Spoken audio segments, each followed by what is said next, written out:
What makes sunsets so beautiful is that they are never truly the same, and this is especially true for their color variations. And this is why painting a sunset scenario with watercolor paint is especially fun, because watercolor has this ability to create these very seamless color variations and transitions, which works really well for a sunset painting. So with that being said, hey guys, my name is Matt. Welcome to another video by artandcontext.org, where we explore a variety of different art related topics. And in today's tutorial, we will be learning how to paint a sunset with some watercolor paint. And now that we know what is in store for us today, let's get into it. Now, there are many ways to approach a sunset painting. However, what is really great about the watercolor medium is that we kind of build up the scenario through a variety of different layers. Now, the first thing you want to do is you want to start thinking about dividing the page in two, and this is where we use some masking tape to establish what will be identified as the sky and then what will be identified as the lower section of the page, which naturally will be the foreground. Now, we first want to establish the sky, and this is where we're basically going to work on the upper section of the page, but we're going to do something interesting. And what we're going to do is we're first going to coat the entire page with some water, and this is where we basically use a clean brush and load it up with some water to kind of create a thin layer of water that covers the entire surface area of that top section of our page. However, as we do so, we want to use something circular like a coin. And as we do this, what we're going to do is we're going to maintain a dry spot in the center or somewhere in the page, which is going to basically establish the sun within our sunset painting. And by doing so, as we wet the page around that coin, that dry circular negative space is going to represent the brightest point of our sun within our sunset. So what we want to do is we basically want to wet our page with some water and keep that space dry with a coin or a circular little tool. And then what we can do is we can start building up our sunset scenario with layers of color. Now, again, when you work with watercolor, the intention is to build up colors from lighter tonal values to darker tonal values. So when we're working with the sunsets, because a sunset tends to be quite abstract, the intention here is to work with a color scheme that we find interesting. So what we can do is we can start building up our tonal values whilst the page is still wet. And as we slowly start to integrate colors onto this wet surface of the page, we will allow those colors to dry collectively and then ultimately create these seamless transitions that create this cloudy, unique colorscape within our sky. Now, try to think about a color palette that works with your sky or what you would like to be represented within your sky. And this is where we can start integrating colors like yellow to establish these brighter tones that are kind of representing light beams from the sun.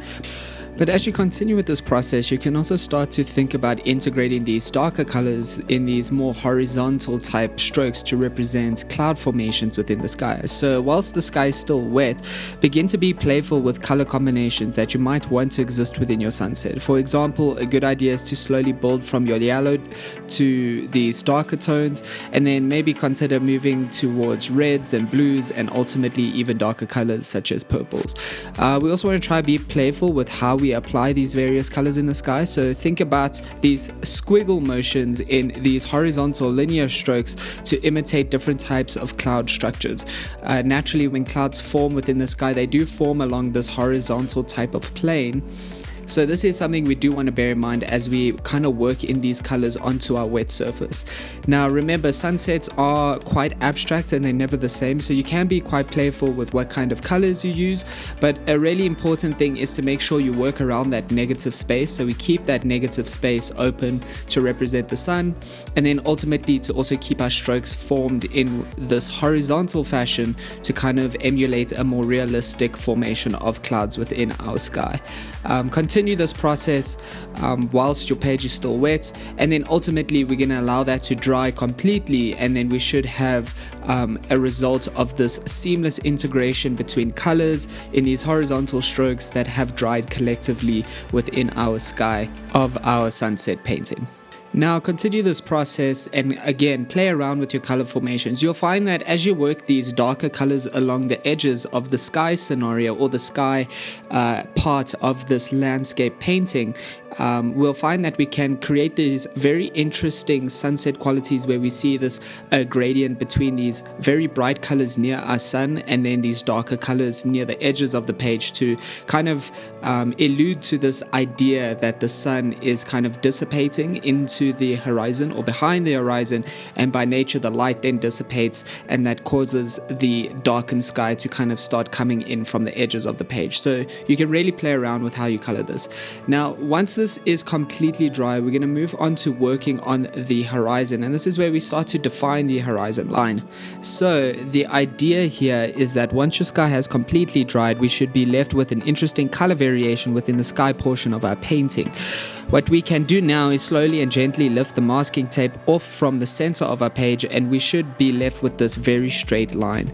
What we will do now is we'll take a piece of masking tape or some scotch tape and begin to place it horizontally onto our page, predominantly over the painted half of our page. Now, we do want to make sure that there's a slight overlap of scotch tape placed horizontally over the page where there would be a horizon line, and this little overlap of scotch tape is going to create a silver lining on the horizon line that helps to distinguish the two parts of our painting, or kind of separate the sky from the sea. Now, the next thing we're going to do is we're going to paint some water reflections, and this is just another unique and interesting way of creating a sunset landscape. Integrating water is a great way to kind of emphasize a sunset within a landscape because of the reflective qualities. Now, the intention here is once we have our scotch tape placed down horizontally on our page, we should have a slight overlap of that scotch tape placed on the portion of the page where we will now paint the water. And we can then proceed to take a clean wet brush and again prime the page with a bit of water, or this thin layer of water. Now, with a smaller, thinner brush, we can begin to paint these little horizontal strokes directly in line with the sun and where its reflection would exist on the water. The reflection of the sun is generally directly underneath it on the surface of the water. That's something we also want to bear in mind. So we want to imitate the same color qualities of our sky as well, and this is often a more realistic representation of how reflections in the water work with the sky above them. So for instance, if the sky was blue, the water would be blue as well, but if the sky has a very unique color combination, we kind of want to emulate that within the water as well. However, the intention here is we want to imitate the same color qualities of the sky, but we also want to do this by painting little yellow strokes around a vertical negative space left unpainted that falls directly underneath the sun. So again, we're trying to kind of mimic what is in the sky as we paint our water, but we want to do so with a little more of a distorted quality by these horizontal strokes that emulates the quality of waves and kind of ripples within the water.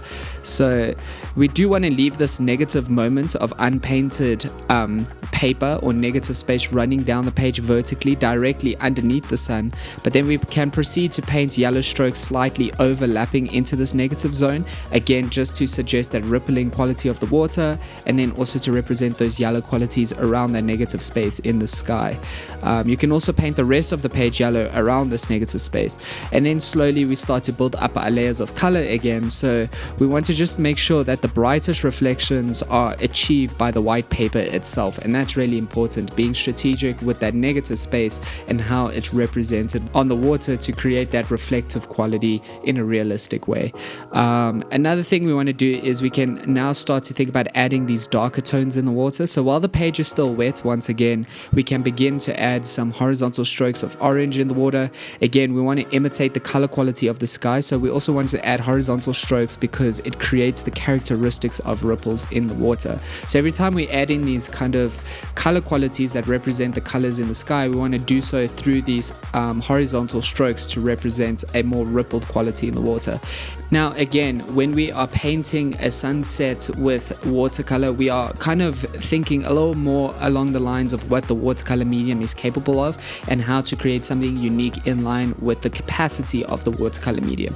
And this is why working on the page while it is still wet is going to achieve this very unique and even abstract quality that can only be done so with the watercolor medium.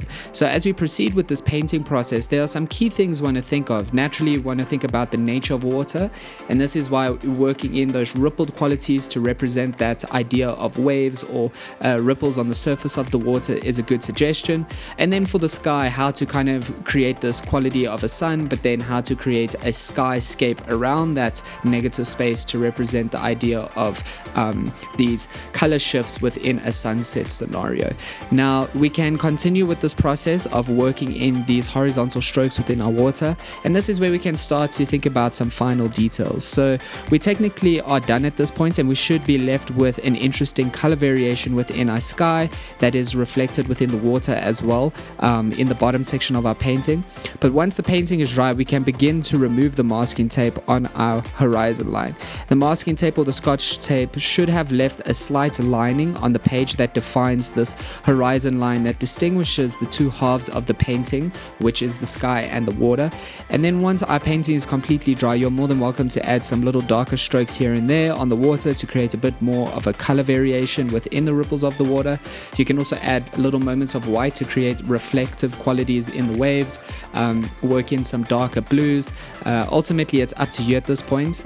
However, you do also want to make sure that you don't overpower the dried marks that you have painted when the page was wet previously. Ultimately, you do want to kind of retain those beautiful and subtle transitions between your color variations, both in the sky and in the water.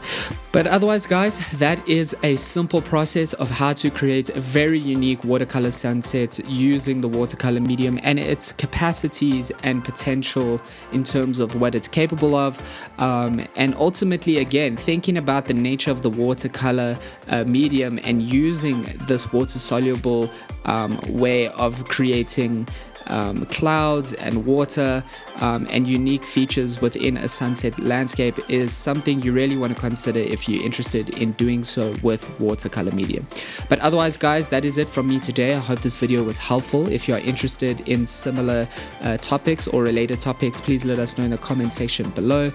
Please do like the video and subscribe. That helps us to grow the channel, which ultimately enables us to make more art related content for you guys. But otherwise, thanks again for tuning in. That's it from me today. Until next time, cheers.